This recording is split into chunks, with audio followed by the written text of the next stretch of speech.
యూపీఎస్సీకి prepare అవుతున్న students అందరికీ good news. ఎల్టెక్స్ classes UPSC general studies ఇప్పుడు మీకు కేవలం 15,000 రూపీస్కి, దట్టు 5,000 పర్ మంత్ ఈఎంఐలో పే చేసే అవకాశంతో పాటు కల్పిస్తుంది. సో స్టూడెంట్స్ అందరూ ఈ అవకాశాన్ని యూజ్ చేసుకోండి. స్క్రీన్ పైన కనిపిస్తున్న నెంబర్కి కాల్ చేసి డెమో అడగండి. Hello friends, welcome to 7th February Daily Hindu News Analysis. So friends, ఈ వీడియోలో మనము 7th February హిందూ న్యూస్ పేపర్లో పబ్లిష్ అయినటువంటి ఇంపార్టెంట్ ఆర్టికల్స్ని డిస్కస్ చేద్దామండి. Let us start the discussion. So first and foremost article on the appointment of ad hoc judges to that of high courts అంటూ మనకైతే కనుక publish అయింది. So from the past couple of days నుంచి ad hoc judges గురించి అయితే కనుక న్యూస్లో ఉందండి. దీని గురించి కాంప్రిహెన్సివ్గా ఒకసారి మనం చూసేద్దాము. Second important one, Israel has no plans to exit the other UN bodies after the Rights Council boycott is the second important. Israel and as well as United Nations Human Rights Council గురించి మనం అయితే కనుక ఇక్కడ discuss చేయడం జరుగుతుంది. Third one, Gautamala gives the Rubio a second deal of deportation గురించి Guatemala గురించి మనం అయితే కనుక ఈ ఆర్టికల్లో కవర్ చేస్తాము. Fourth one, Iran Revolutionary Guards unveil first drone carrier in the Gulf waters. So Iran వాళ్ళు రీసెంట్గా వీళ్ళు లాంచ్ చేసినటువంటి డ్రోన్ క్యారియర్ గురించి మనం అయితే కనుక ఇక్కడ మాట్లాడడం జరుగుతుంది. Fifth one, Trump signs the trans order barring the trans athletes from that of the women's sports. This is another executive order from that of the Donald Trump that we will look into. Then the next one, IAF's Mirage 2000 crashes near the Gwalior after system malfunction. Pilots are safe. So says the last article where we talk about Mirage 2000 గురించి మనం అయితే కనుక ఈ ఆర్టికల్లో మనం మాట్లాడుకుంటామండి. So these are the important things that you are expected to know. Let us start the discussion. So the first and foremost article గురించి మనం మాట్లాడితే on the appointment of the ad hoc judges of to high courts అని మనకి publish అయింది article. On the appointment of ad hoc judges to that of the high courts. So ఏం తెలియాలి ఇక్కడ మనకి తెలియాల్సినటువంటిది ఏంటి, అసలు హైకోర్ట్స్ అనేటువంటివి మనకి ఎక్కడ వస్తాయి అనేటువంటి పాయింట్ మనకు తెలియాలి. ఎందుకు ఈ ad hoc జడ్జెస్ని అపాయింట్ చేయాలి, అసలు అపాయింట్ చేయడం గురించి ad hoc జడ్జెస్ గురించి కాన్స్టిట్యూషన్లో ఏదైనా స్పెసిఫిక్ ప్రొవిజన్ ఉందా, ఇలాంటి పాయింట్స్ అన్నిటి మీద మనకి అప్కమింగ్ ఎగ్జామినేషన్లో అడిగే అవకాశాలు చాలా ఎక్కువ ఉన్నాయి. So therefore let us start the discussion అండి. సో ఫ్రెండ్స్, మనం మాట్లాడుకుంటే like organs of the government నుంచి మనం తెలుసుకోవాలి. ఆర్గాన్స్ ఆఫ్ ద గవర్నమెంట్ మనకి ఏమేమి ఆర్గాన్స్ ఉన్నాయి, 3 డిఫరెంట్ ఆర్గాన్స్ ఉన్నాయి మనకి. ఇది నేను ఆల్రెడీ పాస్ట్ కపుల్ ఆఫ్ వీడియోస్లో కూడా నేను ఎక్స్ప్లెయిన్ చేశాను. సో బట్ సిన్స్ మనకి మళ్ళీ సిచ్యువేషన్ వచ్చింది కాబట్టి మనం ఒక్కసారి but not in complete to the extent that is needed మనం మాట్లాడుకుంటాం. So there are 3 important organs. First one వచ్చేసి ఎగ్జిక్యూటివ్, సెకండ్ వన్ వచ్చేసి legislature and the third one వచ్చేసి మనకి జ్యుడిషియరీ. లెజిస్లేచర్ ఏం చేస్తుందండి, లెజిస్లేచర్ మన కంట్రీకి కావాల్సినటువంటి లాస్ని ఎనెక్ట్ చేస్తుంది. Laws will be enacted by that of legislature. Okay, executive ఏం చేస్తుంది, ఏవైతే లెజిస్లేచర్ అంటే మనం ఎలక్ట్ చేసుకున్నటువంటి ఎమ్మెల్యేస్ కానీ లేదా మెంబర్ ఆఫ్ పార్లమెంట్ కానీ వాళ్ళందరూ ఈ లెజిస్లేచర్లో పార్ట్ అయ్యి ఉంటారు. అంటే ఎమ్మెల్యేస్ స్టేట్ లెవెల్ లెజిస్లేచర్లో ఉంటారు, ఎంపీస్ సెంట్రల్ లెవెల్ లెజిస్లేచర్లో ఉంటారు. సెంట్రల్ లెవెల్ లెజిస్లేచర్ని పార్లమెంట్ అని పిలుస్తాము. So state level legislature you call it as legislative assembly plus legislative council. దీని ఎగ్జిక్యూటివ్ ఏం చేస్తుంది, లాస్ని ఎగ్జిక్యూట్ చేస్తుంది లేదా లాస్ని ఇంప్లిమెంట్ చేస్తుందండి. సో ఆన్ గ్రౌండ్ మనకైతే కనుక లాస్ని ఇంప్లిమెంట్ చేసేటువంటిది ఎవరు అని అంటే కనుక ఎగ్జిక్యూటివ్. మరి ఇక జ్యుడిషియరీ పని ఏంటి, so the adjudication of laws చేసేటువంటిది జ్యుడిషియరీ. అంటే ఈ laws whether if there are any disputes కాన్స్టిట్యూషన్కి వ్యతిరేకంగా ఉందా లేదా ఎవరైనా రైట్స్ వైలేట్ అవుతున్నాయా అనేటువంటి విషయాలన్నీ కూడా మనకి ఏంటంటే కనుక కోర్ట్స్ చూసుకుంటాయి. సో పర్టికులర్లీ కాన్స్టిట్యూషన్కి సంబంధించి అయితే కనుక supreme court will directly be involved. Supreme court మనకి డైరెక్ట్గా ఇన్వాల్వ్ అవుతుందండి. క్లియర్. సుప్రీం కోర్ట్ ఇప్పుడు మనకి ఎగ్జిక్యూటివ్ లెజిస్లేచర్ గురించి ఇప్పుడు వద్దు discussion. We talk about only judiciary. జుడిషియరీలో మనకి హయ్యెస్ట్ లెవెల్ ఉన్నది we call it as supreme court. So ఈ సుప్రీం కోర్ట్నే మనం ఏమంటాం, మనము హయ్యెస్ట్ కోర్ట్ ఆఫ్ అపీల్ అని పిలవచ్చు. Highest court of appeal. Then we have the constitutional court. Constitutional court. It is the highest constitutional court in our country అండి మనకి. Yes, it is the protector of fundamental rights as well. Protector of fundamental rights and the constitution of India. మన యొక్క constitution of ఇండియాని primarily protect చేయాల్సినటువంటి బాధ్యత మనకి ఏంటంటే కనుక సుప్రీంకోర్టు మీద ఉంటుంది. అలాగే పీపుల్ యొక్క fundamental rights, people nothing but persons అంటున్నానండి నేను. ఎందుకనంటే స్ట్రైట్ అవే సిటిజన్స్ అనట్లేదు, ఈవెన్ పర్సన్స్కి కూడా మనకి ఫండమెంటల్ రైట్స్ ఉంటాయి. కాబట్టి పర్సన్స్ యొక్క ఫండమెంటల్ రైట్స్ని ప్రొటెక్ట్ చేసేటువంటి responsibility also lies with the supreme court of India and the other higher and the other courts. And then we have the it is also considered as highest court of appeal. అంటే for example ఇప్పుడు lower కోర్టులో మనకి ఏదైనా case వచ్చింది, ఒకవేళ దాన్ని challenge చేయాలి అని అంటే హైకోర్టుకి వెళ్తారు. మళ్ళీ దాన్ని ఛాలెంజ్ చేయాలి అని అంటే కనుక సుప్రీంకోర్టుకి వెళ్తారు. ఇంకా supreme court's decision is final అండి. You need to understand that. ఇంకా మళ్ళీ సుప్రీంకోర్టుని దాటి చెప్పేటువంటిది ఏముండదు ఇంకా.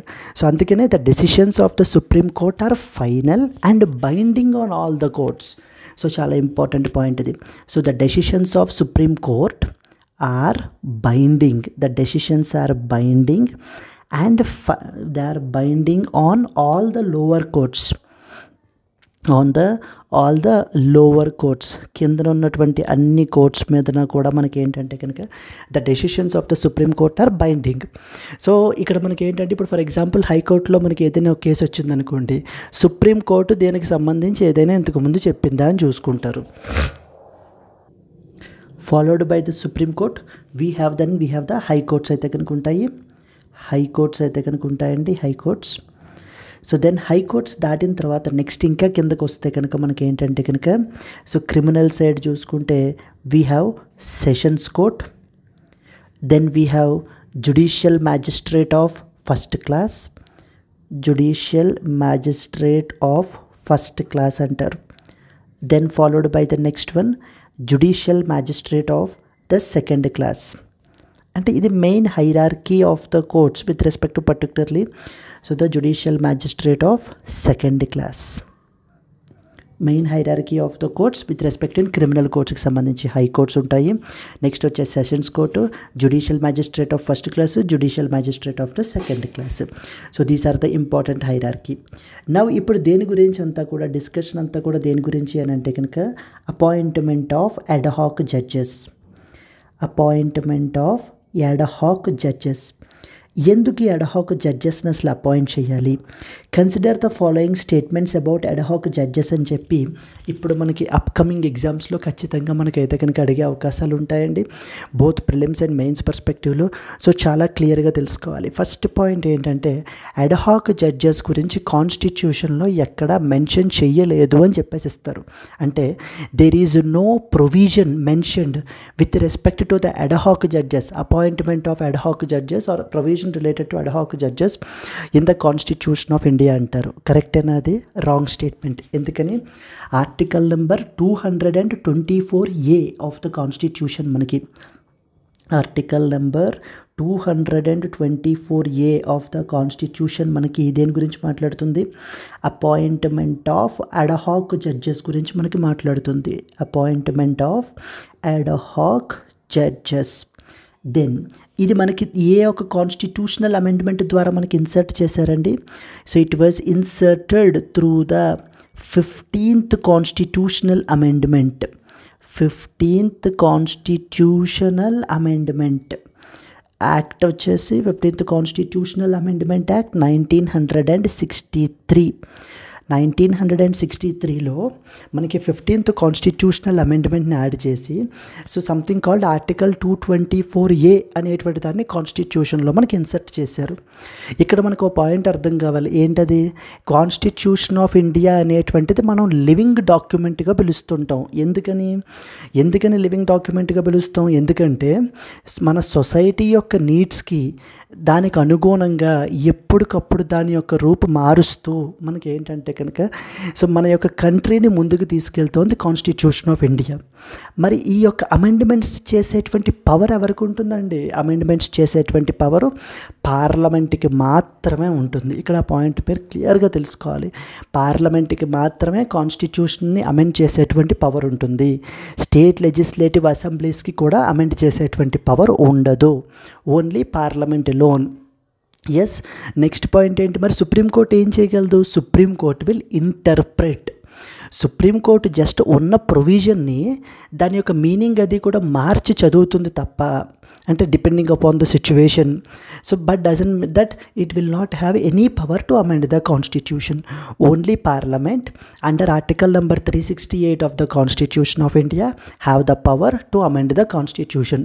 2024 ప్రిలిమ్స్లో మొన్న దీనికి సంబంధించి క్వశ్చన్ అయితే కనుక అడిగారండి, ఎన్ని విధాలుగా మనకి పార్లమెంటు కాన్స్టిట్యూషన్ని మార్చగలదు అని చెప్పేసి, like in different ways. For example modify, next వచ్చేసి రిపీల్, ఈ విధంగా మనకి అనమాట. ఎస్, సో మనకి అపాయింట్మెంట్ ఆఫ్ అడ్హాక్ జడ్జెస్ గురించి ఆర్టికల్ 224Aలో మాట్లాడతారు. ఇది మనకి 15th కాన్స్టిట్యూషనల్ అమెండ్మెంట్ ద్వారా మనకైతే కనుక ఇన్సర్ట్ చేయబడడం జరిగింది. ఇది మనకి ఏంటంటే it allows the appointment of ad hoc judges. It allows the appointment of ad hoc judges. So we assume that you are completely zero in this particular aspect అండి. అందుకని so మనం ఏంటి అని అంటే కనుక మొదటి నుంచి చెప్పడం అనేటువంటిది మనం చేస్తుంటాము. In case if you are comfortable already with this topic you can move forward, or if you feel it is little slow you can please fast forward it as well అండి to save your time. Yes, so it will allow the appointment of ad hoc judges to that of high courts. To దేనికి? High కోర్ట్స్కి on and ad hoc basis మీదన. ad hoc basis అంటే temporary పర్పస్కి మనం ఏంటి అని అంటే కనుక ఈ యొక్క జడ్జెస్ని అపాయింట్ చేయొచ్చు అని చెప్పి ఆర్టికల్ 224Aని మనకైతే కనుక తీసుకుని వచ్చారు. బట్ కానీ స్ట్రైట్ అవే చేసేయచ్చా? No, it requires the consent of two important people. The first important is the president of India యొక్క పర్మిషన్, కన్సెంట్ ఉండాలి. అండ్ అలాగే సెకండ్ ఇంపార్టెంట్ వన్ వచ్చేసి ఎవరినైతే మనం ఆ రిటైర్డ్ జడ్జిని మనం అపాయింట్ చేయాలనుకుంటున్నామో తన యొక్క కన్సెంట్ కూడా మనకైతే కనుక ఉండాలి. ఇలా అపాయింట్ చేసినటువంటి అడ్హాక్ జడ్జ్ సిట్టింగ్ జడ్జికి డిఫరెన్స్ ఏమైనా ఉంటుందా అంటే జ్యూరిస్డిక్షన్లో కానీ, పవర్స్లో కానీ, లేకపోతే ప్రొవైడ్ చేసేటువంటి ప్రివిలేజెస్లో కానీ ఏమైనా డిఫరెన్స్ ఉంటుందా అంటే ఏమర్థం చేసుకోవాలి మనం ఇక్కడ? So it is same exactly as that of the sitting high court judge అండి. మనం అడ్హాక్ అపాయింట్ చేసినటువంటి అడ్హాక్ జడ్జ్ ఎవరైతే ఉన్నారో exercises same jurisdiction, same powers and the privileges, everything are same which are same as exercised by as a sitting high court judge. మనకి ఏంటంటే కనుక ఏ విధంగా appoint చేస్తారో, ఏ విధంగా ఎటువంటి ప్రివిలేజెస్ ఎంజాయ్ చేస్తారో, ఎటువంటి పవర్స్ ఉంటాయో, ఎంతవరకు జ్యూరిస్డిక్షన్ ఉంటుందో మొత్తం అంతా కూడా సేమే అనమాట తనకి కూడా మనకి. Yes, but you should understand ad hoc judge is not for permanent purpose అండి. అంటే he cannot replace the regular appointments. So he is just for a temporary purpose.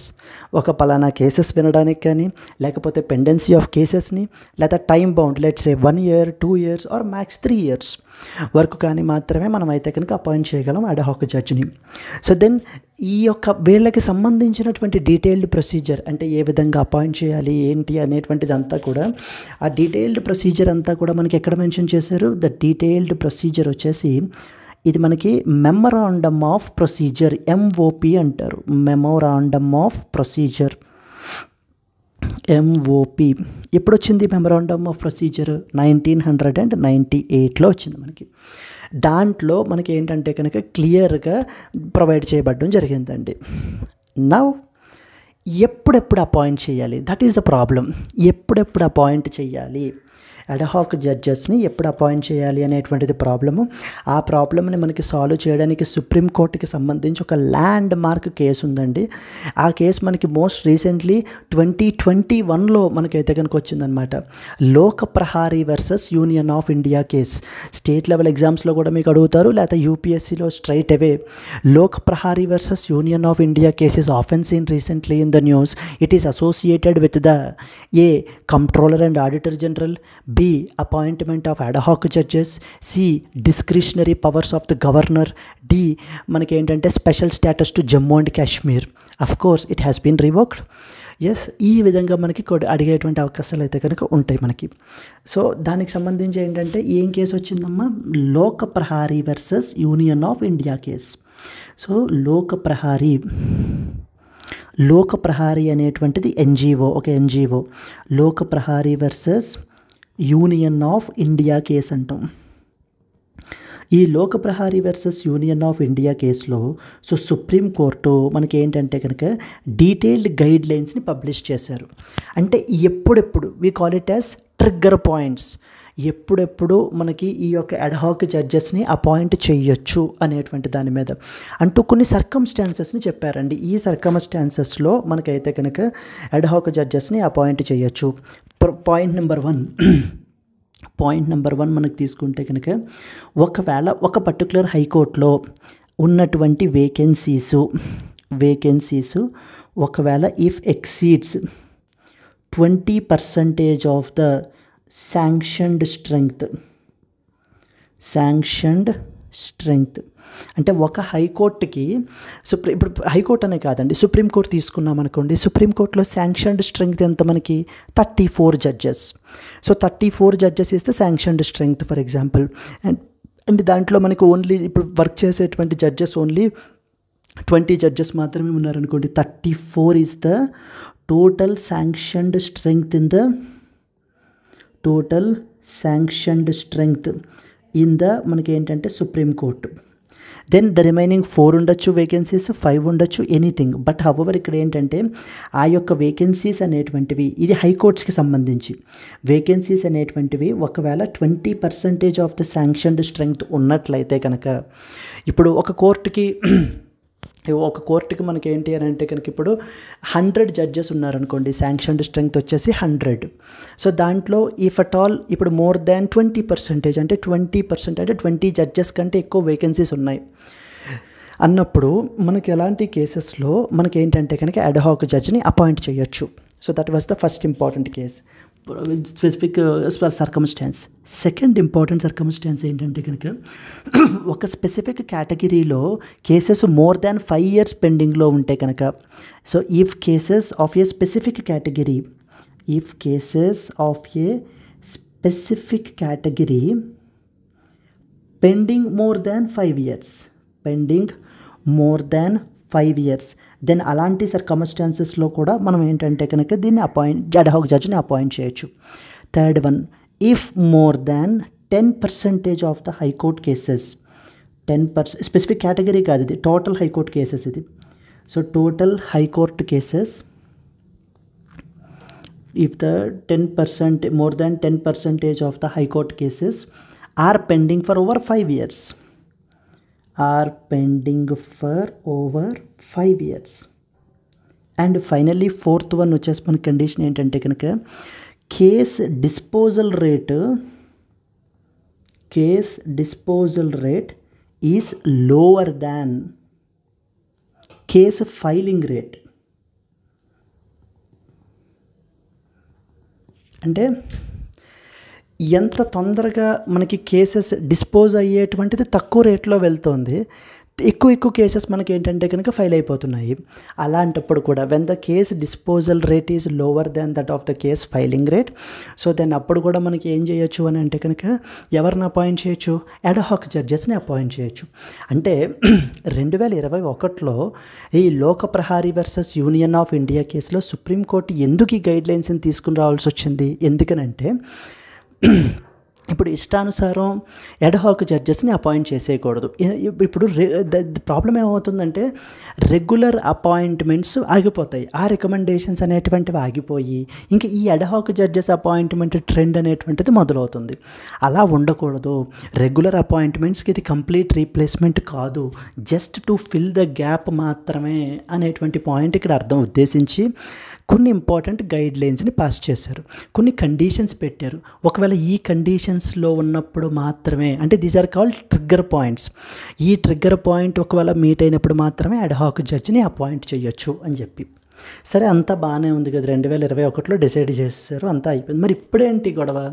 So ఇప్పుడు గొడవ ఏంటంటే national judicial, so we have something called as national judicial data grid నుంచి డేటాని మనం observe చేసినట్లయితే కనుక నేషనల్ జ్యుడిషియల్ డేటా గ్రిడ్, ఇది మీరు స్ట్రైట్ అవే రాసుకోవచ్చండి. నేషనల్ జ్యుడిషియల్ డేటా గ్రిడ్ అంటే దీని నుంచి according to the national judicial data grid you can say like that. So వీళ్ళ బట్టి మనకి ఏంటంటే ఎన్ని నెంబర్ ఆఫ్ కేసెస్ ఉన్నాయి, మనకి అరౌండ్ 62 lakh కేసెస్ పెండింగ్లో ఉన్నాయండి. more than 62 lakh cases, 62 lakh cases are pending in various high courts. సో వేరియస్ హై కోర్ట్స్లో మనకి ఏంటంటే కనుక వేరియస్ హై కోర్ట్స్లో మనకైతే అరౌండ్ 62 lakh కేసెస్ పెండింగ్లో అయితే ఉన్నాయి. మళ్ళీ వాటిల్లో మళ్ళీ మనం స్పెసిఫికేషన్ మళ్ళీ కేటగరైజేషన్ తీసుకుంటే కనుక 18.2 lakh కేసెస్ వచ్చేసేమో క్రిమినల్ కేసెస్ అట. So criminal cases and the next 44 lakh case వచ్చేసి సివిల్ కేసెస్, 44 lakh వచ్చేసి సివిల్ కేసెస్. సో అందుకని మరి justice delayed is justice denied. ఈ బ్యాక్లాగ్ ఆఫ్ కేసెస్ని రెడ్యూస్ చేయడానికి ఇప్పుడు మనకి ఏం చేశారు అని అంటే కనుక 2021లో చెప్పినటువంటి లోక ప్రహారీ వర్సెస్ యూనియన్ ఆఫ్ కేసులో చెప్పినటువంటి సర్కమ్స్టాన్సెస్లో మొదటి దాన్ని కొంత రిలాక్సేషన్ అనేటువంటిది మనకి ఇచ్చారండి. సో దీన్ని మనకి ఏంటంటే if the vacancies exceeds 20% of the sanctioned strength అనేటువంటి ఈ యొక్క కండిషన్ని మనకి ఏంటి అని అంటే కనుక రిలాక్స్ చేశారు. So now more judges, ad hoc judges can be appointed. ఈ క్రైటీరియా మనకి మీట్ అవ్వకపోయినా కూడా more ad hoc judges can be appointed అని చెప్పేసి కొన్ని ఇంపార్టెంట్ రూల్స్ని తీసుకుని వచ్చారు. ఏవేంటి రూల్స్ తీసుకొచ్చారు? So that is first and foremost, even if the vacancies are less than 20% of sanction strength then they can be appointed. Second important, ఇంకొన్ని specifications ఏం చెప్పారంటే ఇంకొన్ని రూల్డ్ రీసెంట్గా ruled that first and foremost ad hoc judges can only hear the criminal అపీల్స్ని మాత్రమే వినగలరు. Civil కాకుండా criminal అపీల్స్ని మాత్రమే వినగలరు. ఇప్పుడు మేము ఏదో అంటే కొంత మీకు వెసులుబాటు ఇచ్చాం కదా అని అడ్హాక్ జడ్జెస్ని పొలోమని అపాయింట్ చేసేయడం కాదు. So the number of ad hoc judges cannot exceed 10% of the sanctioned strength. Cannot exceed 10% of the sanctioned strength. So ఆ పర్టికులర్ హైకోర్టులో శాంక్షన్డ్ స్ట్రెంగ్త్ ఎంతో చూడండి, దాంట్లో 10% కంటే కూడా దాటి అడ్హాక్ జడ్జెస్ని అపాయింట్ చేయడానికి వీలు లేదు. And ad hoc judges only criminal అపీల్స్ని మాత్రమే వినాలి అంటూ మనకి సో దట్ అంటే దీన్ని మిస్యూజ్ చేయకుండా చూసుకోవడానికి మనకైతే కనుక ఈ యొక్క ఇది తీసుకుని వచ్చారండి. ఒక పక్కన పెండెన్సీ ఆఫ్ కేసెస్ని మనకేంటంటే తగ్గించడము అండ్ యాజ్ వెల్ యాజ్ మనకి ఏంటి అని అంటే కనుక మిస్యూజ్ అవ్వకుండా చూసుకోవడానికి మనకైతే కనుక ఈ యొక్క స్పెసిఫిక్ గైడ్లైన్స్ని రూల్స్ని మనకైతే తీసుకుని వచ్చారు. సో ఎగ్జామ్ పర్స్పెక్టివ్లో మనకి ఏమేం తెలియాలి అని అంటే కనుక సో స్ట్రైట్ అవే అడ్హాక్ జడ్జెస్కి సంబంధించినటువంటి appointment. Ad hoc judges are basically retired judges appointed for a temporary purpose. Starting ముందు మనం అది రాయాలి అసలు వాట్ ఆర్ అడ్హాక్ జడ్జెస్ అన్నప్పుడు. Clear? So organs of the government ఏమేమి ఉంటాయో తెలియాలి. హయ్యెస్ట్ లెవెల్లో మీకు సుప్రీంకోర్టు ఉంటుందన్న విషయం తెలియాలి. తర్వాత కిందన లోవర్ కోర్ట్స్ ఉంటాయి. The decisions of the supreme court is binding on all the lower courts, that is another point. Then next వచ్చేసి హైకోర్ట్స్. క్రిమినల్ కోర్ట్స్ యొక్క కేటగరైజేషన్ మనం చూస్తే కనుక హైరార్కీ చూసుకుంటే క్రిమినల్ కోర్ట్స్ ఉంటాయి, తర్వాత సెషన్స్ కోర్ట్ ఉంటుంది, దెన్ సెషన్ కోర్టు, నెక్స్ట్ వచ్చేసి judicial magistrate of first class అంటారు, నెక్స్ట్ వచ్చేసి judicial magistrate of second class అంటారు. ఇవన్నీ తెలియాలి. ఇప్పుడు అడ్హాక్ జడ్జెస్ గురించి కాన్స్టిట్యూషన్లో అసలు యాడ్ చేశారా లేదా అంటే యాడ్ చేశారు. ఎప్పుడు 224A మనకి యాడ్ చేశారు. Inserted through which constitutional amendment, 15th constitutional amendment. ఇప్పుడు 1963 ఏం చేస్తుంది కాన్స్టిట్యూషనల్ అమెండ్మెంట్? అడ్హాక్ జడ్జెస్ని అపాయింట్ చేస్తుంది. Requires the consent of the president and retired judge as well. ఒకవేళ సిట్టింగ్ హైకోర్టు జడ్జికి అపాయింట్ చేయబడ్డ అడ్హాక్ జడ్జికి ఏమైనా డిఫరెన్సెస్ ఉంటాయా అంటే విత్ రెస్పెక్ట్ టు ప్రివిలేజెస్లోను జ్యూరిస్డిక్షన్లోను? No, exactly the same privileges and as well as jurisdiction అయితే కనుక మనకి ఎంజాయ్ చేయడం జరుగుతుంది. వీటికి సంబంధించిన డీటెయిల్డ్ ప్రొసీజర్ అంతా కూడా మనకి కాన్స్టిట్యూషన్లోనే మెన్షన్ చేశారంటారు. నో, వీటికి సంబంధించిన డీటెయిల్డ్ ప్రొసీజర్ అంతా కూడా మనకి మెమరాండమ్ ఆఫ్ ప్రొసీజర్ 1998లో మనకైతే కనుక ప్రొవైడ్ చేశారు.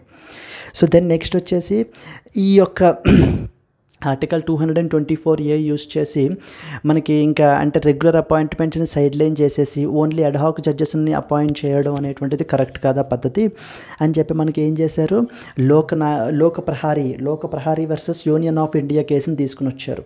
ఈ కేసులో మనకి సుప్రీంకోర్టు డీటెయిల్డ్ గైడ్ లైన్స్ని ప్రొవైడ్ చేసింది అసలు ఎప్పుడెప్పుడు అడ్హాక్ జడ్జెస్ని అపాయింట్ చేయాలి అని చెప్పి. దానికి 4 సర్కమ్స్టాన్సెస్ అయితే కనుక మనకైతే కనుక చెప్పారండి. ఈ సర్కమ్స్టాన్సెస్లో ఏది ఒకవేళ ట్రిగ్గర్ అయినా కూడా వీటిని వీళ్ళు ట్రిగ్గర్ పాయింట్స్ అని పిలుస్తున్నారు. ఏది ట్రిగ్గర్ అయినా కూడా మనం ఏంటంటే కనుక అప్పుడు ఇది కింద అపాయింట్ చేయొచ్చు. సో దెన్ ఇప్పుడు ఎందుకు న్యూస్లో ఉంది, ఎందుకంటే the latest data national judicial data grid నుంచి డేటా తీసుకుంటే 62 లక్షల కేసులు ఈ రోజున మనకి హైకోర్ట్స్లో పెండింగ్లో ఉన్నాయి.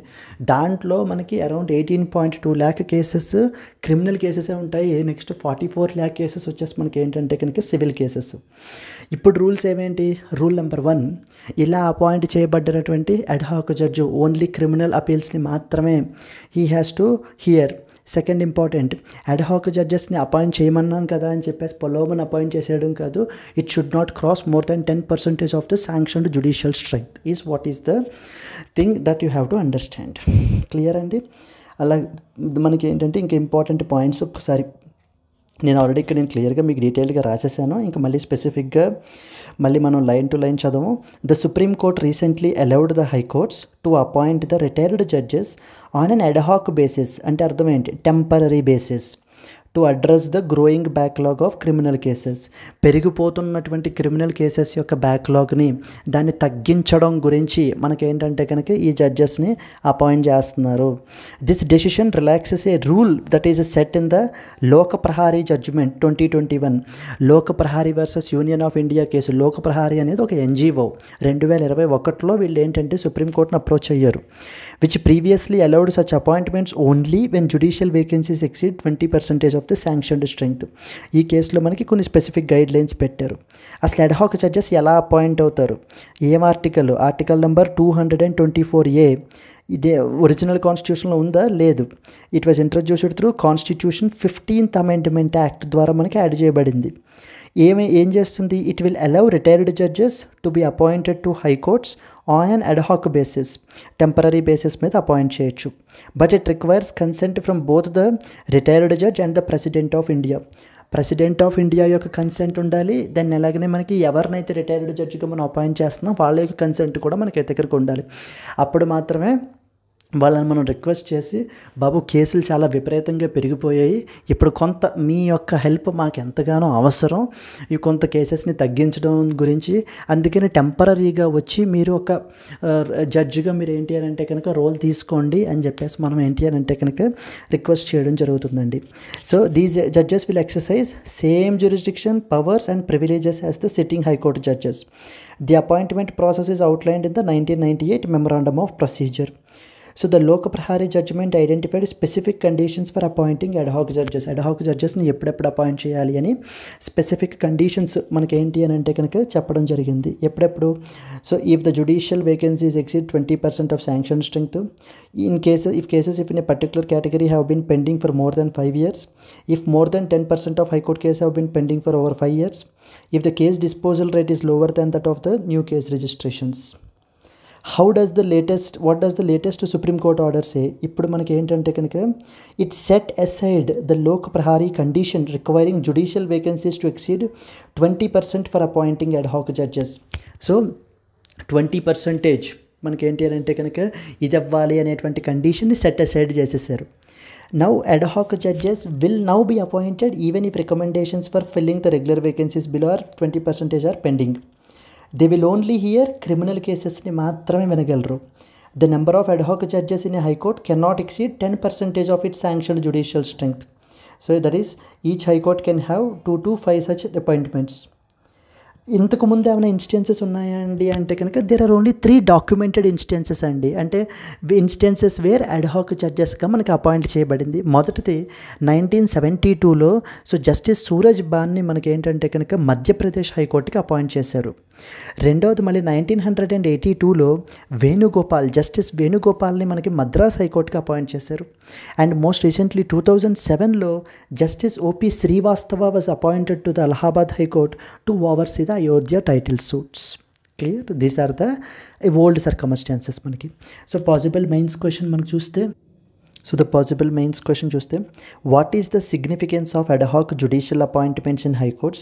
Discuss in the context of Supreme Court's recent order and article number 224A of the Constitution. Can be a possible mains question అండి. ఒక ప్రిలిమ్స్ క్వశ్చన్ ఎలా అడగచ్చు దీని మీద ఒకవేళ అడిగితే కనుక అంటే, consider the following statements about article 224A of the Indian Constitution. First one, it allows the appointment of retired judges as ad hoc judges in the Supreme Court. Second one, such appointments require the consent of both the retired judge and the President of India. Which of the above statements is or are correct statements? One only, two only, both one and two, and none of the above. So it allows for the appointment of retired judges as ad hoc judges. Akkada varaku correct, but not in the Supreme Court. It is in the High Courts andi. High courts గురించి మాట్లాడుతుంది మనకి 224A. So first statement is wrong. Such appointments require the consent of both the retired judge and the president of India. Second statement is correct. So 2 only is the answer మనకి. So article 224A provides for appointment of retired judges as ad hoc judges in the high courts, not Supreme Court. Please be very clear. The appointment of ad hoc judges under this article requires consent of both the retired judge and alage the President of India. Making the statement 2 is also correct. Moving on to that of the next one. Next article. Israel has no plans to exit other UN bodies after the Rights Council boycott అని చెప్పేసి మనకైతే కనుక publish అయిందండి. ఇది మనకి ఏంటంటే కనుక ఇప్పుడు రీసెంట్గా చూస్తే యునైటెడ్ స్టేట్స్ ఆఫ్ అమెరికా WHOలోంచి బయటకు వచ్చేయటం. దెన్ ఆ తర్వాత మనకి it is followed by which country? Argentina మనకి ఏంటి అని అంటే కనుక WHOలోంచి బయటకు వచ్చేస్తున్నట్టుగా ప్లాన్స్ వాళ్ళని అనౌన్స్ చేయటం. ఇప్పుడు మనకి ఇది యునైటెడ్ నేషన్స్ హ్యూమన్ రైట్స్ కౌన్సిల్కి ఇజ్రాయెల్కి పడట్లేదన్నమాట. ఎందుకంటే United Nations human rights Council often ఇజ్రాయెల్ని మనకైతే కనుక టార్గెట్ చేస్తోంది అంటూ మనకి ఏంటి అని అంటే కనుక ఇజ్రాయిల్ UNHRC మీద ఎలిగేషన్స్ అయితే కనుక చేస్తున్నారు. అంటే ఇజ్రాయిల్ వాళ్ళు ఈ గాజాలోనూ ఇక్కడ కూడా హ్యూమన్ రైట్స్ వైలేషన్స్ అనేటువంటివి చేస్తున్నారు అంటూ వీళ్ళ మీదన చాలా ఎక్కువ ఎలిగేషన్స్ ఉన్నాయి. Yes, but now Israel is saying that there are no plans to exit other UN bodies. మాకు ఎటువంటి ప్లాన్స్ కూడా లేవు. Said that it was not planning to withdraw from other United Nations bodies besides Human Rights Council, which it is boycotting over the perceived bias and anti-Semitism. Foreign Minister Sar on Wednesday announced that Israel would halt its participation in the United Nations top right human body. Human రైట్స్కి సంబంధించి human rights are basic rights అండి. మనకి మానవ హక్కులు అనేటువంటిది ప్రతి ఒక్క human బీయింగ్కి కూడా, అంటే వాళ్ళ యొక్క లాంగ్వేజ్ కానీ, వాళ్ళ యొక్క రేస్ కానీ, వాళ్ళ యొక్క కంట్రీ కానీ, జెండర్ కానీ ఇవేవి వర్తించవు. Is he or she a human being or not? If it is a human being they will enjoy the human rights. Right to life is one such human rights. చాలా human రైట్స్ని మన కంట్రీలో మన Constitution of India ఈ human రైట్స్ని respect చేయాలి అంటూ వాటిని మనం హ్యూమన్ ఫండమెంటల్ రైట్స్గా కూడా మనం అయితే కనుక యాడ్ చేయబడడం జరిగింది. హ్యూమన్ రైట్స్కి సంబంధించి మన కంట్రీలో ఉన్నటువంటి ఇన్స్టిట్యూషన్ ఏదండి మనకి? NHRC stands for National Human Rights Commission అనేటువంటిది బాడీ మనకి. National Human Rights Commission. Yes. And అలాగే హ్యూమన్ రైట్స్కి సంబంధించి we have something called UDHR అంటారు, universal declaration of human rights. ఇది మనకి ఫస్ట్ డాక్యుమెంట్ అనమాట, Universal declaration of human Rights. Human రైట్స్ని ప్రొటెక్ట్ చేయాలి అని చెప్పేసి మొట్టమొదట రికగ్నైజ్ చేసినటువంటి మొట్టమొదటి మైల్ స్టోను డాక్యుమెంటు మనం ఏం పిలిచినా సరే యూడిహెచ్ఆర్ అంటారు, universal declaration of human rights. ఇది మనకి 1948లో మనకైతే కనుక వచ్చిందండి. ఆ తర్వాత అదర్ ఇంపార్టెంట్ థింగ్ ఏంటంటే something called Paris principles. Paris principles అని చెప్పేసి మనకైతే 1991లో మనకైతే కనుక అడాప్ట్ చేసుకున్నారు యునైటెడ్ నేషన్స్. ఈ ప్యారిస్ ప్రిన్సిపల్స్ ఏంటంటే హ్యూమన్ రైట్స్ ఇన్స్టిట్యూషన్స్, కంట్రీస్లో ఎస్టాబ్లిష్ చేసినటువంటి హ్యూమన్ రైట్స్ ఇన్స్టిట్యూషన్స్ కొన్ని ప్రిన్సిపల్స్ని ఫాలో అవ్వాలి. Institutional protection of human rights. So ప్రతి దేశంలో కూడా కంట్రీలో కూడా ఏంటంటే ఈ యొక్క మానవ హక్కుల్ని ప్రొటెక్ట్ చేయడానికి ఇన్స్టిట్యూషన్స్ ఉండాలి, అండ్ ఆ ఇన్స్టిట్యూషన్స్ కొన్ని ప్రిన్సిపల్స్ని ఫాలో అవ్వాలి అంటూ మనకి తీసుకొచ్చినటువంటివే ప్యారిస్ ప్రిన్సిపల్స్. సో మరి ఇండియా ప్యారిస్ ప్రిన్సిపల్స్కి సిగ్నేటరీయా కాదా? Yes, India is a signatory to the Paris Principles. And అందుకని మనం ఏం ఎస్టాబ్లిష్ చేసాము? We established National Human Rights Commission. ఇది మనకి కాన్స్టిట్యూషనల్ బాడీ అండి? No, it is a statutory body. మనకి నేషనల్ హ్యూమన్ రైట్స్ కమిషన్ అనేటువంటిది మనకి ఏంటంటే కనుక స్టాట్యూటరీ బాడీ. ఈ యొక్క బాడీని మనం ఏమని పిలుస్తాము? Watch dog of human rights in India. watchdog of human rights, which body is also considered as the watchdog of human rights in India అని చెప్పేసి పిలుస్తారు మనకి. The NHRC, National Human Rights Commission is considered as the మనకి watchdog of human rights. Now what I want is, ఒక comment అయితే చేయండి ఏంటి అని అంటే కనుక గార్డియన్ ఆఫ్ పబ్లిక్ పర్స్ అని ఏ బాడీని పిలుస్తారు? Please try to comment which particular body is considered as the Guardian of public person చెప్పేసి ఈ బాడీని పిలుస్తారు అనేటువంటిది అయితే కమెంట్ అయితే కనుక చేయండి. Yes, coming back to the మన డిస్కషన్లోకి వచ్చేస్తే ఏంటి అని అంటే కనుక అలాగే యునైటెడ్ నేషన్స్ లెవెల్లో top most human rights body ఏముంది మనకి?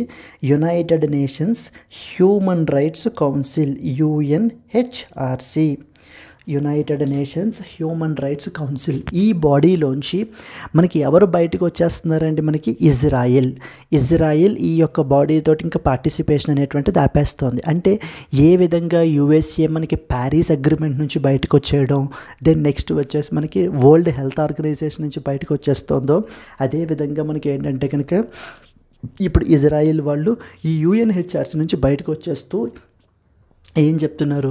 మాకు ఇంక ఎటువంటి ప్లాన్స్ లేవు, ఇంకా అంటే వేరే ఆర్గనైజేషన్స్ నుంచి బయటకు వచ్చేసే ప్లాన్స్ యాజ్ ఆఫ్ నవ్ ఏమీ లేవు అని చెప్పేసి మనకి ఏంటి అంటే చెప్పడం జరుగుతుందండి. ఇక్కడ క్లియర్. ఇక్కడ మనకు తెలియాల్సినటువంటి పాయింట్స్ ఏమేంటి? UNHRC అనేటువంటి బాడీ గురించి మనకు తెలియాలి, హ్యూమన్ రైట్స్కి సంబంధించినటువంటి ఇంపార్టెంట్ థింగ్స్. మనం ఆల్రెడీ హ్యూమన్ రైట్స్ గురించి మనం మాట్లాడుకున్నాము. హ్యూమన్ రైట్స్ అనేటువంటివి బేసిక్ రైట్స్ అని, ఇవి అందరికీ ఉంటాయనే. Example right to life, Liberty, next వచ్చేసి మనకి ఏంటంటే కనుక freedom of speech and expression, everything. చాలా హ్యూమన్ రైట్స్ని మనకి ఏం చేశారు? మనకి ఫండమెంటల్ రైట్స్గా మన కాన్స్టిట్యూషన్ యాడ్ చేసింది. ఇంటర్నేషనల్ లెవెల్లో ఏమేం తెలియాలి? UDHR గురించి తెలియాలి, Universal declaration of human Rights. And the second important మనకి ఏం తెలియాలి? ప్యారిస్ ప్రిన్సిపల్స్ గురించి తెలియాలి. ఇంకా అలాగే International Covenant on Civil and Political Rights అని ఉన్నాయి. దెన్ నెక్స్ట్ వచ్చేసి మనకి ఏంటి అని అంటే కనుక so these are other important things that you are expected to know. మన కంట్రీలో హ్యూమన్ రైట్స్కి సంబంధించినటువంటిది ఏది? Watch dog of the human rights అని పిలుస్తారు. National Human Rights Commission is considered as the watch dog of human రైట్స్గా మనకైతే కనుక పిలుస్తారండి. So let us start the discussion. Israel has recently announced that it will halt its participation in the United Nations Human Rights Council, UNHRC, due to its perceived bias and allegations of anti-Semitism. However it clarified that it does not intend to withdraw from other UN bodies. మాకు ఎటువంటి plans లేవు as of now మిగతా organisations నుంచి withdraw అవ్వడానికి అని చెప్పి మనకి చెప్పడం జరుగుతుంది. Foreign minister Saar stated that Israel would suspend its participation in UNHRC due to what it perceives as consistent bias against the country. So దీని మీద మనకి ఏంటి అంటే కనుక ఆ యొక్క బయాస్ అయితే కనుక చూపిస్తున్నారు, అన్నెసెసరీ టార్గెటింగ్ అనేటువంటి చేస్తున్నారు అని చెప్పి మనకి చెప్పడం జరుగుతుంది. Now here we are expected to know this boycott is a response to the Israel's long-standing criticism of UNHRC's focus on Israeli policies in the Palestinian territories. So despite this, it confirmed that it would continue its engagement with that of other UN bodies. So మనకు తెలియాల్సిన point ఏంటి, United Nations human rights Council UNHRC గురించి ఏం points తెలియాలి మనకి. It is an intergovernmental body within the United Nations that works to protect and promote the human rights globally. ప్రపంచం మొత్తం మీదట మనకి ఏంటి అని అంటే కనుక మానవ హక్కుల్ని కాపాడడం గురించి అండ్ అలాగే వాటిని ప్రమోట్ చేయడం గురించి యుఎన్హెచ్ఆర్సీ అనేటువంటి బాడీ మనకి వర్క్ చేస్తుందండి. ఈ యొక్క బాడీని మనకి జనరల్ అసెంబ్లీ వాళ్ళు ఎస్టాబ్లిష్ చేశారు. యునైటెడ్ నేషన్స్ జనరల్ అసెంబ్లీ ఎప్పుడు ఎస్టాబ్లిష్ చేశారు, 2006లో మనకి, replacing the commission on human rights. ఇంతకుముందు కమిషన్ ఆన్ హ్యూమన్ రైట్స్ అని చెప్పేసి బాడీ ఉండేది మనకి. ఆ బాడీని మనకి రీప్లేస్ చేస్తూ 2006లో మనకి United Nations human rights council అనేటువంటి బాడీని మనకైతే కనుక తీసుకుని రావడం జరిగింది. దీంట్లో మనకి ఎంతమంది మెంబర్ స్టేట్స్ ఉంటారు, 47 మెంబర్ స్టేట్స్ ఉంటారండి, who are elected for a 3-year period based upon the regional representation. Members are elected by the United Nations General Assembly through direct and as well as the secret ballot. It's not that all the countries are part of this council. ఈ యొక్క United Nations human rights కౌన్సిల్లో మొత్తం మనకి 47 మంది ఉంటారు. So ఒక్కొక్కళ్ళు కూడా 3 years tenure ఉంటుంది. అంటే ఒక్కొక్క కంట్రీకి కూడా మనకి ఏంటంటే 3 years టెన్యూర్ అనేటువంటిది ఉంటుంది. ఏ country cannot be re-elected immediately after serving the 2 consecutive terms. So 2 consecutive terms మనకి సర్వ్ చేసిన తరువాత 2 terms అంటే ఇప్పుడు 3 years మళ్ళీ నెక్స్ట్ ఇమీడియట్లీ 3 years చేసిన తర్వాత మళ్ళీ again cannot be reelected. Election criteria గురించి మనకి తీసుకుంటే కనుక the UNGA considers a country's commitment to human rights promotion and protection before electing it to the UNHRC. ఒక కంట్రీని దీనికి ఎలెక్ట్ చేయాలి అని అంటే ఆ కంట్రీ హ్యూమన్ రైట్స్కి సంబంధించినటువంటి కమిట్మెంట్స్ చూస్తారు. ఆ హ్యూమన్ రైట్స్ని ఏ విధంగా మనకి ఆ పలానా కంట్రీ మనకి ప్రొటెక్ట్ చేస్తోంది, ఏ విధంగా ఏది చేస్తోంది అన్న దాన్ని బట్టి మనకి ఏంటంటే కనుక ఆ యొక్క కంట్రీని యుఎన్హెచ్ఆర్సీకి మనకైతే కనుక ఎలెక్ట్ చేయాలా వద్దా అనేటువంటిది మనకి ఏంటి అని అంటే కనుక డిసైడ్ చేయబడడం జరుగుతుంది. So then equitable geographical representation అయితే కనుక ఉంటుంది. ఏమేం చేస్తారు వీళ్ళు, so like human rights violations in the United Nations member స్టేట్స్లో జరుగుతున్నటువంటి వైలేషన్స్ని మనకి ఏంటంటే ఇన్వెస్టిగేట్ చేస్తారు. అండ్ అలాగే addresses issues like freedom of association, expression, belief and religion, women rights, LGBT rights, rights of racial and ethnic minorities, వీళ్ళ యొక్క హక్కులన్నీ కూడా కాపాడడానికి మనకి ఏంటి అని అంటే కనుక యాక్షన్స్ అనేటువంటివి తీసుకుంటూ ఉంటారు. పాసిబుల్ మెయిన్స్ క్వశ్చన్ ఎలా ఉంటుంది, what is the mandate of United Nations human rights Council? Critically analyse its effectiveness in addressing the global human rights concerns. అంటే what role does this UNHRC play, ఏ విధంగా మనకేంటి అని చెప్పేసి మనకైతే కనుక అడుగుతున్నారండి. సిమిలర్లీ ప్రిలిమ్స్ క్వశ్చన్ ఎలా అడగచ్చు, consider the following statements about United Nations human rights Council UNHRC. First one, the UNHRC was established by United Nations Security Council in 2006. Second one, the council's membership is based upon equitable geographical distribution. Yes, so మొత్తం అన్ని countries యొక్క representation కూడా మనకి ఏంటి అని అంటే కనుక ఈ యొక్క కౌన్సిల్లో మనకైతే కనుక ఉంటుందండి. Second statement is correct, but the first statement is wrong because it is not UNGA, it is not UNSC, it is UNGA. So that is first one is wrong, second one is correct. Yes, so statement 1 is incorrect because the UN General Assembly, not the Security Council, established the UNHRC in 2006. Statement 2 is correct because it follows an equitable geographical distribution in electing its members. అంటే ఒక country తన యొక్క human rights commitments track record ని చూసి దాన్ని బట్టి మనకి ఏంటి అని అంటే కనుక ఆ యొక్క మెంబర్ని మనకైతే కనుక ఈ కౌన్సిల్కి ఎలక్ట్ చేయబడడం జరుగుతుంది. ఎన్ని ఇయర్స్కి ఎలక్ట్ చేసుకుంటారు? 3 ఇయర్స్కి ఎలక్ట్ చేసుకుంటారు. ఎంతమంది మెంబర్స్ ఉంటారు? 47 మెంబర్స్ ఉంటారు. ఇక్కడ మనకి క్వశ్చన్ ఎలా అడుగుతారంటే, ఇంకో question, possible question, like consider the following statements about the United Nations human rights Council అని ఇచ్చి ఫస్ట్ స్టేట్మెంట్ ఏంటంటే కనుక all members of the United Nations are the members of the UNHRC. Okay, all members of the United Nations are the members of UNHRC. Second statement, so లేదా India never became the member of the UNHRC. ఇలాంటి statements మనకైతే కనుక ఇస్తుంటారండి. అవి మనం క్లియర్గా తెలుసుకోవాలి. So clear, this was the second important article that you are expected to know. Moving on to the next one. Okay, Gautamala gives the Rubio a second deal of deportation, and this is another important article మనకి.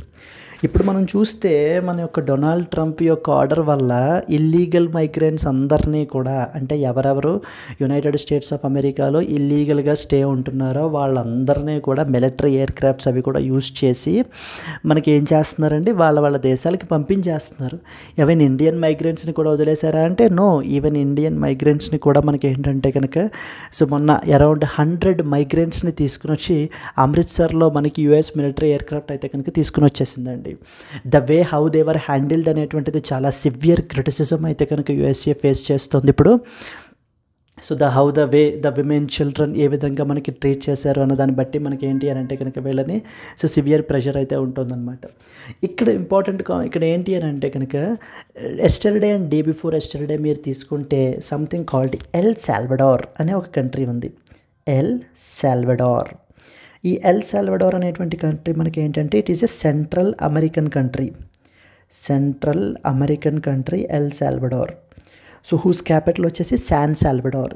ఇప్పుడు ఈ L సాల్వడార్ మనకి ఏమి agreement చేసుకున్నారు, like United States of America తోటి, లేకపోతే United States of America El Salvador తోటి ఏం అగ్రిమెంట్ చేసుకుంది అని అంటే కనుక ఎవరెవరినైనా సరే ఇలా డిపోర్ట్ చేసేస్తుంటే ఇల్లీగల్ మైగ్రెంట్స్ని వాళ్ళందరినీ కూడా మా కంట్రీలో యాక్సెప్ట్ చేస్తాము.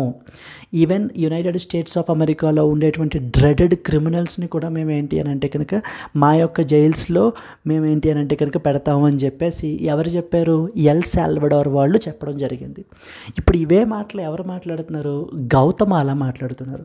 గౌతమాలా అనేది ఇంకొక సెంట్రల్ అమెరికన్ కంట్రీ అండి మనకి. ఇప్పుడు వీళ్ళు కూడా ఏం చెప్తున్నారంటే యునైటెడ్ స్టేట్స్ ఆఫ్ అమెరికా నుంచి డిపోర్ట్ అయిపోతున్నటువంటి ఇండివిజువల్స్ని మేము ఏంటి అని అంటే కనుక వీ డూ యాక్సెప్ట్ దెమ్ అని చెప్పేసి మనకి గౌతమాలా యొక్క ప్రెసిడెంట్ అరివాలో చెప్తున్నారు మనకి.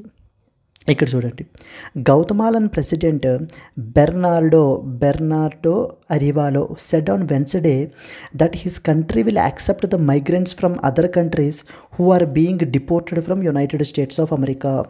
యునైటెడ్ స్టేట్స్ ఆఫ్ అమెరికా నుంచి పంపించేస్తున్నటువంటి వాళ్ళని అయితే కనుక మేము యాక్సెప్ట్ చేస్తాము. The second deportation deal that secretary of state Marco Rubio has reached during the Central American trip that has been focused mainly on immigration. ఇంతకుముందు అందుకే సెకండ్ డిపోర్టేషన్ డీల్ అంటున్నారు. ద ఫస్ట్ వన్ మనకి ఏంటి అంటే కనుక L Salvador తోటి మనకైతే కనుక చేయబడడం జరిగిందండి. దీనికి సంబంధించినటువంటి ఇంపార్టెంట్ పాయింట్స్ మనకి ఏం తెలియాలి. Guatemalan President Bernardo Arevalo announced that Guatemala will accept the migrants deported from the United States, marking the second deportation deal reached during the US Secretary of State Marco Rubio's visit to Central America, which has been focused on immigration policies. So the Guatemala and as well as a USA deportation agreement. Under this new deportation deal, Guatemala will accept the migrants from other countries who are being deported from United States of America. United States of America నుంచి పంపించేస్తున్నటువంటి వాళ్ళని మనకి ఏంటి అని అంటే కనుక ఈ యొక్క గౌతమాలా మేమైతే కనుక యాక్సెప్ట్ చేస్తాము అని చెప్పేసి మనకు చెప్పడం జరుగుతుంది. These deportees will be returned to their home countries at US expense. Guatemala has already been accepting around 7 to 8 flights per week of its own citizens deported from USA under the Biden administration. So ఇక్కడ మనకి తెలియాల్సింది ఏంటి, Geography పరంగా మనకి Guatemala గురించి important facts మనకి తెలియాలి. See, this is what is the representational image of the Guatemala. Yesterday మనకి El Salvador గురించి మనం చూసాం, ఇప్పుడు మనకి గౌతమాలా గురించి అనమాట. ఈ క్వశ్చన్ వచ్చేసి మనకి సో ది గౌతమాలా మనకి సో గౌతమ్ మనకి ఇక్కడ చూస్తే కనుక ఏ ఏ కంట్రీస్ తోటి గౌతమాలా బార్డర్ చేస్తుందో కూడా చూడండి, అది కూడా మనకి ఇంపార్టెంట్. సో ఇది మనకి సెంట్రల్ అమెరికాలో మనకైతే కనుక ఉంటుంది. North and as well as వెస్ట్లో we have Mexico, the first country that is Mexico. And second one వచ్చేసి మనకి సౌత్ వెస్ట్లో పసిఫిక్ ఉంది, మనకి పసిఫిక్ ఓషన్, సౌత్ వెస్ట్లో Pacific Ocean. And then the third one వచ్చేసి నార్త్ ఈస్ట్లో we have Belize. So the north east country తీసుకుంటే మనకి Belize, this was the second country. And then the third one మనకి ఏంటంటే కనుక ఈస్ట్లో Caribbean and as well as the Honduras. ఇదిగోండి Caribbean and as well as the Honduras, the third one తోటి మనకి అయితే కనుక బార్డర్ అవుతుంది. And finally the El Salvador which is the fourth one. So Guatemala borders Mexico ఒక పక్కన, Belize, Honduras, next వచ్చేసి El Salvador. So the Guatemala City is basically the capital. So these are the important things. South ఈస్ట్లో మనకి ఏంటంటే El Salvador, largest and the capital city ఏంటంటే Guatemala city, మనకి largest and the capital city as well. It is the most populated country in the central America. Please be very clear, central అమెరికాలో మనకి locate అయ్యి ఉన్నాయండి ఈ దేశాలు. ఏవేంటి? El Salvador, Guatemala, Honduras, next Mexico, Belize, ఇవన్నీ కూడా మనకి. ఇంకా పైన యునైటెడ్ స్టేట్స్ ఆఫ్ అమెరికా, తర్వాత కెనడా ఉంటాయి. ఓకే, ఇండియాకి గౌతమాలాకి కూడా రిలేషన్స్ అయితే కనుక ఉన్నాయి. డిప్లొమాటిక్ రిలేషన్స్ వచ్చేసి మనకి అరౌండ్ 1972లో మనకైతే కనుక ఎస్టాబ్లిష్ చేయబడ్డాయండి. ఎగ్జామ్ పర్స్పెక్టివ్లో మనకి ఏమేమి తెలియాలి అని అంటే కనుక 4-5 దేశాల పేర్లు ఇచ్చేసి border countries of the Guatemala అడుగుతారు, లేకపోతే నిన్న మనం డిస్కస్ చేసినటువంటి ఎల్ సాల్వడార్ గురించి అడుగుతారు. నిన్న మనం ఏం పెద్దగా మాట్లాడలేదండి. ఎల్ సాల్వడార్ ఏంటంటే, ఎల్ సాల్వడార్ వాళ్ళు ఇందాక అనుకున్నట్టుగా ఈ యొక్క మైగ్రెంట్స్ని, అంటే యునైటెడ్ స్టేట్స్ ఆఫ్ అమెరికా నుంచి పంపించేస్తున్నటువంటి మైగ్రెంట్స్ అందరినీ కూడా మేమైతే కనుక ఇది చేస్తాము, వాళ్ళకి మేము ఏంటి అని అంటే we will accept them in our country అని చెప్తున్నారు. ఇప్పుడు మనకి ఏంటంటే కనుక గౌతమాలా వాళ్ళు కూడా అదే సిమిలర్ స్టాండ్ అయితే మనకి తీసుకోవడం అయితే జరిగింది. క్లియర్? సో దీనికి సంబంధించిన పొటెన్షియల్ మెయిన్స్ క్వశ్చన్ ఎలా ఉండొచ్చు అంటే కనుక, discuss the implications of US Guatemala deportation agreements on migrant policies and their impact on the Guatemala's economy and as well as the social structure. So prelims question, practice question ఎలా అడగచ్చు అంటే కనుక, consider the following statements about Guatemala. First statement, Guatemala is located in the South America and shares a border with Panama. First statement. Second statement, Guatemala is the most populated country in the Central America. Which of the above statements are correct? Second statement is correct and Guatemala is the most populated country in the Central America. But first statement is wrong. మనకి ఎందుకంటే ఇది మనకి central అమెరికాలో మనకు ఉంది, not in South America. And it borders Honduras, next వచ్చేసి మనకి El Salvador, then we have Belize, then we have Mexico, and maritime వచ్చేసి పసిఫిక్ ఓషన్ మనకి బార్డర్ చేస్తుంది. సో ద ఆన్సర్ వచ్చేసి B only. Statement 1 is incorrect because Guatemala is in the Central America, not in the South America, and it does not share a border with that of the Panama. So the second one వచ్చేసి Guatemala is the most populated country in the Central America. So statement 2 only is the correct one. Panama గురించి కూడా మనకి రీసెంట్గా న్యూస్లో ఉందండి. ఎందుకని Panama గురించి రీసెంట్గా న్యూస్లో ఉంది? పనామా కెనాల్ గురించి మనకైతే న్యూస్లో ఉంది. ఎందుకంటే ఇప్పుడు యుఎస్ఏ ఇంతకుముందు ఈ పనామా కెనాల్ అంతా కూడా యునైటెడ్ స్టేట్స్ ఆఫ్ అమెరికా కంట్రోల్లో ఉండేది. But United States of America యొక్క షిప్స్ మీద విపరీతంగా ఛార్జెస్ వేసేస్తున్నారు. చైనీస్ ఇన్ఫ్లుయెన్స్ అనేటువంటిది ఇక్కడ ఈ కెనాల్ దగ్గర మనకి విపరీతంగా పెరిగిపోతుంది. కాబట్టి మళ్ళీ ఈ యొక్క చైనీస్ ఇన్ఫ్లుయెన్స్ని కౌంటర్ చేయడానికి పనామా కెనాల్ని మళ్ళీ మేము టేక్ ఓవర్ చేసేసుకుంటాము అని మనకి ట్రంప్ అయితే కనుక మాట్లాడుతున్నారండి. క్లియర్? సో చాలా చాలా చాలా ఎగ్జిక్యూటివ్ ఆర్డర్స్ అయితే కనుక వస్తున్నాయి మనకి దానికి సంబంధించి. లైక్ ఫర్ ఎగ్జాంపుల్ మనకి ఏంటంటే కనుక, అంటే మీకు తెలియాల్సినటువంటివి, గాజాని మేము మళ్ళీ రీడెవలప్ చేస్తాము. Redevelop Gaza is one of the important thing. Next గ్రీన్లాండ్ని టేక్ ఓవర్ చేసేసుకుంటాము. పనామాని టేక్ ఓవర్ చేసేసుకుంటాము. ఇలా మనకి ఏంటంటే ట్రంప్ రకరకాల ఎగ్జిక్యూటివ్ ఆర్డర్స్ని ఒకటి తర్వాత ఒకటి అనౌన్స్మెంట్స్ చేసుకుంటూనే వస్తున్నారనమాట మనకి. Clear? Moving on to that of the next article. Moving on to the next one మనకి, Iran Revolutionary Guards unveil the first drone carrier in that of the Gulf waters. Yes. So Iran తన యొక్క naval క్యాపబిలిటీని పెంచుకోవడం గురించి so the first recently మనకి ఏంటి అంటే కనుక వాళ్ళ యొక్క డ్రోన్ క్యారియర్ అంటే డ్రోన్స్ని మనకి ఏంటి అని అంటే కనుక క్యారీ చేసేటువంటి ఒక షిప్. సో డ్రోన్స్ని క్యారీ చేసేటువంటి ఒక షిప్, డ్రోన్స్ని నెక్స్ట్ వచ్చేసి హెలికాప్టర్స్ని మనకైతే కనుక క్యారీ చేస్తుందండి. ఈ యొక్క ఏది మనకి ఈ యొక్క షిప్ అనేటువంటిది ఆ క్యారియర్ పేరు వచ్చేసి మనకి ఏంటంటే కనుక బహమాన్ బఘేరి. సో ద బహమాన్ బఘేరి అని చెప్పేసి మనకి ఏంటంటే కనుక ఈ యొక్క క్యారియర్ని రీసెంట్గా మనకి అన్వీల్ అయితే చేశారనమాట. ఇది నేవల్ క్యాపబిలిటీస్ని గల్ఫ్ వాటర్స్లో ఇరాన్ యొక్క నేవల్ క్యాపబిలిటీస్ని స్ట్రెంగ్తన్ చేసుకోవడానికి. ఇప్పుడు ఈ మధ్యన మనకి టెన్షన్స్ అనేటువంటివి కొంత విపరీతంగా పెరిగిపోయాయి కదా, అంటే the direct tensions between Iran and as well as Israel. So then next వచ్చేసి మనకి ఏంటంటే కనుక ద ఎంటైర్ గల్ఫ్ రీజియన్ అంతా కూడా, వెస్ట్ ఏషియన్ రీజియన్ అంతా కూడా మనకి సో సివియర్ టెన్షన్స్లో మనకైతే కనుక ఉంది. అందుకని ఇరాన్ తన యొక్క నేవల్ క్యాపబిలిటీస్ని ఇంకా ఫర్దర్గా పెంచుకోవడం గురించి ఏంటంటే కనుక ఈ యొక్క క్యారియర్ని డ్రోన్స్ని మనకి క్యారీ చేసేటువంటి ఒక షిప్ అనమాట. ఇది in the image you can see. So I will show you another more image. So the Iran's Islamic Revolutionary Guard has introduced its. So moving forward further, yes this was the representational image of the Bahman Bagheri అండి. ఇక్కడ మనం చూసినట్లయితే కనుక ఇక్కడ it is basically so the helicopters and as well as the drones అనేటువంటిది carry చేయడానికి ఒక ship అనమాట ఇది. This vessel can launch the long range missiles and carry around 60 drones and హెలికాప్టర్స్ని మనకైతే కనుక క్యారీ చేయగలదనమాట. It even supports electronic warfare, making it a significant addition to the Iran's naval power. Iran యొక్క naval power క్యాపబిలిటీస్ని ఇంకా ఫర్దర్గా strengthen చేయడం గురించి it can even remain at sea for a year without returning to that of the port. So there is no dependency అనమాట. Without returning to that of the port మనకి only at see around 1 year పాటు మనకి ఏంటి అంటే కనుక stay చేయగలదు.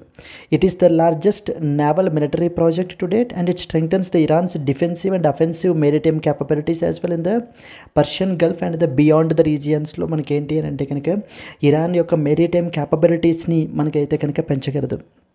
It could impact regional security dynamics especially in the Gulf region. So similarly మనకి ఏంటి అని అంటే కనుక ఇక్కడ తెలియాల్సిన పాయింట్ ఏంటంటే ఇరాన్ అనేటువంటి దాన్ని చూస్తే Iran is a mountainous and as well as an arid country in the south western Asia with a central desert plateau surrounded by high mountain ranges. Iran యొక్క మ్యాప్ చూసుకుంటే కనుక మనకి this is what is Iran అండి మనకి. Yes. So Iran మనకి ఏంటంటే కనుక పాకిస్తాన్ తోటి, ఆఫ్ఘనిస్తాన్ తోటి, టర్కుమెనిస్తాన్, సెంట్రల్ ఏషియన్ కంట్రీస్ మనకి టర్కుమెనిస్తాన్ తోటి, then we have the Azerbaijan, Armenia, వీటన్నిటితోటి మనకైతే కనుక బార్డర్ అయితే కనుక చేస్తుంది. So it borders Azerbaijan and as well as Armenia, Turkmenistan and as well as the Caspian Sea. ఈస్ట్లో మనకి పాకిస్తాన్, ఆఫ్ఘనిస్తాన్, సౌత్లో మనకి Persian Gulf, Gulf of Oman, వెస్ట్లో మనకి Turkey and as well as ఇరాక్ని బార్డర్ చేస్తుంది. మేజర్ క్యాపిటల్ మనకి ఏంటంటే cities and capital Tehran is the major capital. Isfahan and as well as Shiraz అనేటువంటివి మనకి ఏంటంటే the important centres for education, culture and commerce. So మనకి ఏంటి అని అంటే కనుక Iran is one such another important country. మనకి discuss the significance of Iran's new drone carrier in the context of regional security and as well as maritime strategy can be a potential question here. Yes. Moving forward to the next one. Trump signs the order barring the trans athletes from that of the women's sports. Yes.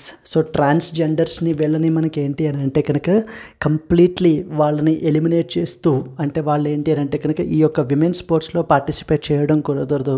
Women sport is meant for women. ఎందుకని అని అంటే కనుక so these trans people మనకి ఏం చేస్తున్నారు అని అంటే కనుక they are often targeting these women and as well as the గర్ల్స్ని మనకి ఏంటి అని అంటే కనుక ఓవర్ పవర్ అయితే కనుక చేస్తున్నారు. అందుకని చెప్పేసి మనకి ఏంటి అని అంటే కనుక యుఎస్ ప్రెసిడెంట్ ఈ యొక్క ఆర్డర్ని అయితే ఎగ్జిక్యూటివ్ ఆర్డర్ని మనకి తీసుకుని రావడం జరిగింది. To ban the transgender athletes from participating in the women's sports in his latest move targeting the transgender people since returning to office. From now on, women's sports will be only for women. అంతే తప్ప మనకి ఏంటి అని అంటే కనుక before he signed the order. Then అలాగే ఇంకొక point ఏంటంటే he said that we will defend the proud tradition of female athletes and we will not allow the men to beat up, injure and cheat our women and as well as the girls. This is what is the order is saying about with respect to this. And so further మనకి ఏంటి అని అంటే కనుక the order allows the US government agencies to deny the funds to schools that allow the transgender athletes to compete on the women's teams. So basically, the women's sports are meant for that of the women అని చెప్పేసి మనకి ఏంటి అని అంటే కనుక ఈ యొక్క order అయితే కనుక తీసుకుని వచ్చారండి రీసెంట్గా. This is another important order from passed by that of the Trump. US president Trump signed an executive order banning the transgender athletes from participating in the women's sports. It directed the US agencies to deny the funds to schools that allow the transgender athletes to compete on the women's teams అని చెప్పేసి మనకైతే కనుక publish అయింది ఇది. So the details వచ్చేసి మనకి it stated that women's sports should only be for the biological women. He declared that this move marks the end of the war on women's sports. Signed the order at the White House surrounded by female athletes and as well as the children. Yes, these are the important points. And impact on schools that allow the transgender to compete on women's teams will lose the federal funding, and the order impacts the institutions receiving the government funds, including public schools and colleges. Yes, so these are the important points that you are expected to know. Moving to the next one. Yes, Andy, coming to the today's question. Lok Prahari versus Union of India case is often seen recently in the news associated with A. Ad hoc judges, appointment of ad hoc judges. B. Something related to one nation, one election. C. Appointment of chief election commissioner and as well as election commissioners. D. Illegal migration. If you know the answer, please comment your answer, Andy. And alagi, if you have liked the video, please do like it, and let's meet again in the next Hindu news analysis. Until then, happy learning, all the best, bye bye.